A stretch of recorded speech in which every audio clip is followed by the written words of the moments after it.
Bonjour camarades et merci à tous d'être là ce matin pour le lancement de la semaine du numérique. Merci donc au pays invité d'honneur, le Ghana.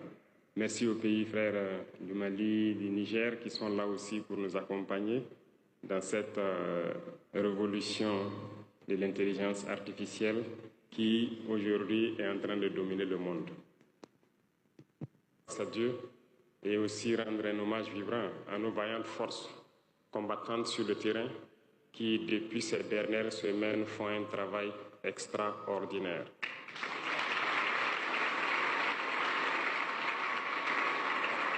Je le dis parce que je sens de la fierté ces dernières semaines, pendant que l'ennemi croit qu'il est en train de nous faire plier, c'est en ce moment que le moral de nos hommes rebondit. Et ils font un travail exceptionnel ces dernières semaines et je tiens à les rendre hommage, à les féliciter. Et je souhaite donc qu'on prenne une minute de silence pour prier pour le repos des âmes de tous ceux qui ont perdu la vie dans ce combat.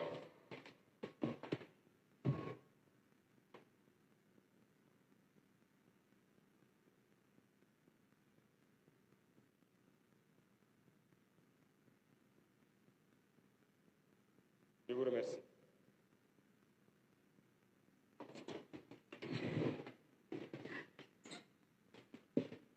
Le 20e anniversaire donc de la semaine du numérique. Cela fait des décennies, si je peux le dire, que nous célébrons donc cette semaine du numérique.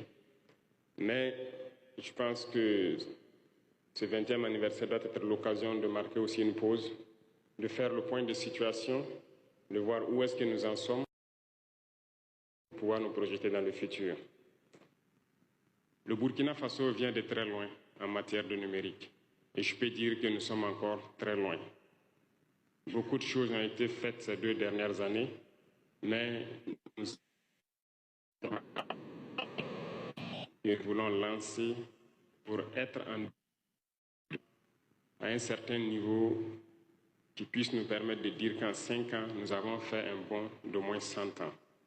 Et Madame le ministre a pris l'engagement, avec toute son équipe, de pouvoir mettre en œuvre ce programme. Et soyez sûrs que nous sommes là pour vous accompagner quand vous voulez, pour que cette révolution soit un succès.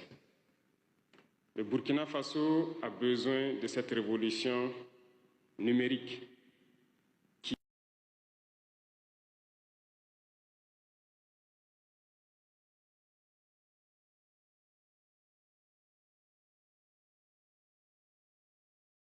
qui dans un certain niveau de développement dans la sphère mondiale. Aujourd'hui, quoi qu'on veuille, aucun domaine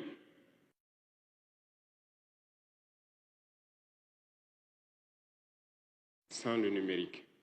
C'est pratiquement impossible. Nous avions tantôt parlé de lourdeur administrative, de tracasseries et tout ce qui va, dont sont victimes toutes les populations, toutes les couches de nos populations sont victimes de souvent certaines lenteurs au niveau de l'administration, mais seule la digitalisation, le numérique peut nous permettre de faire un bond significatif, d'offrir des services rapides et donc à moindre coût et de faire une économie d'échelle aujourd'hui du numérique pour pouvoir avancer.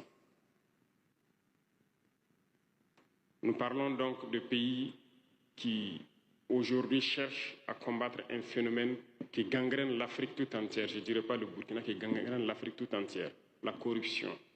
Nous ne pouvons pas lutter contre la corruption sans intégrer le volet digital.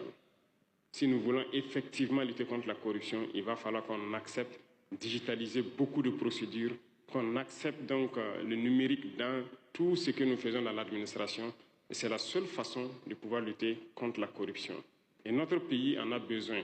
Notre pays en a drastiquement besoin, d'autant plus que nous sommes encore en train de mettre beaucoup d'énergie pour que beaucoup de secteurs soient digitalisés et nous permettent de faire un bond significatif dans la lutte contre la corruption.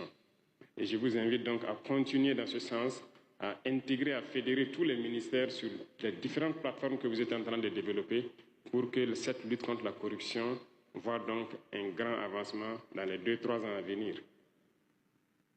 Si nous voulons aussi d'instruments de sécurité performants, nous n'avons pas le choix que d'intégrer l'intelligence artificielle. Et je pense que c'est une occasion de pouvoir aussi informer beaucoup de jeunes sur ce que c'est que l'emploi judicieux de l'intelligence artificielle, les prendre des exemples concrets. En matière de sécurité, en matière de défense, je vous prends un exemple. L'analyse de certaines données a besoin forcément d'intelligence artificielle pour aller très vite et être très concret.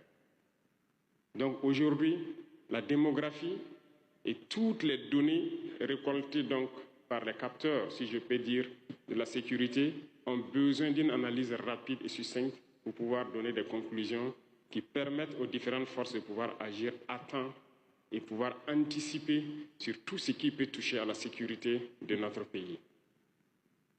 Aujourd'hui, en termes de défense, qui ne serait pas content que de sa position, qu'il puisse peut-être avoir des images et ses coordonnées d'une situation particulière